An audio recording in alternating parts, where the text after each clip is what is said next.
G'day guys, Steve Morgan here for Australian Bass Tournaments at the conclusion of the second day of the Mercury-branded St Helens qualifier. It's the third round of the Costa BREAM Series in the first part of the Tasmanian Tour, and Mike Hodges, you won the non-voter division. You love it in Tassie, don't you? Oh, I'm getting to like it in real life, I tell you. Yeah, I come here once before and I think I've picked up fourth. Yep. This is the second time and I got both legs coming up this time. Yeah. You're a bit of a black bream specialist. You come from Victoria, so you know how to catch black bream, don't you? Oh, look, that's all I fish for. I wouldn't say I'm the best. This tournament you were? This tournament, yeah, thank you. But yeah, look, I'll try and just improve every comp. There's always something to learn. Now, the victory was by around 100 grams. You got over 8 kilos of fish.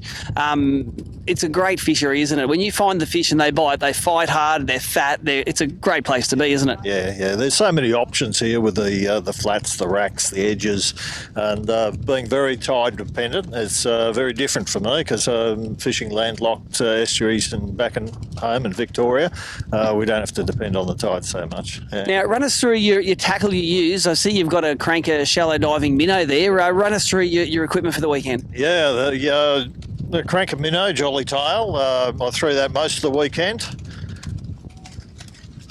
That's right. You can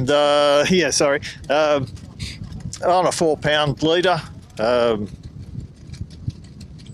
4-pound main line. Basically, was just throwing it and trying to keep it out of the weeds. Rod up. High sticking. At the various times we were just off the main edge and got it down a little bit deeper.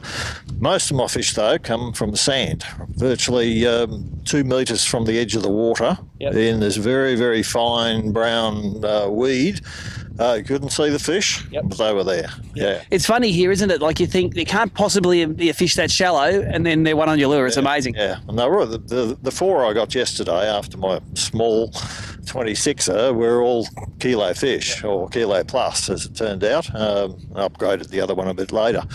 But it really surprised me, and all I can say is thanks to Mike Alexander. He took me to a special spot of his, which he says many people don't fish, but it proved to be a very worthwhile for me anyway. Yeah. Now you've now qualified for the Victorian Grand Final. It's an exciting format this year. You're going to be there, aren't you? I will. Yeah, Marlow, very, very exciting, and it may be a split round from what I'm hearing. Yeah. We're looking at doing it across 3 different venues, and it's really going to give, I think, the Victorians a nice advantage because you probably know a lot of those venues. It's going to be hard for the out-of-towners to pre-fish them in a day, but hey, they're going to be 3 of the best BREAM venues in Victoria, and you're now in that tournament. Look, I really appreciate all the ABC putting on these tournaments. It's certainly occupied a lot of my time last 10 years and hopefully for the next 10. Awesome. Well, thank you. And great words there from the non-voter champion of the Mercury qualifier of the Costa BREAM Series here at St Helens. Cheers.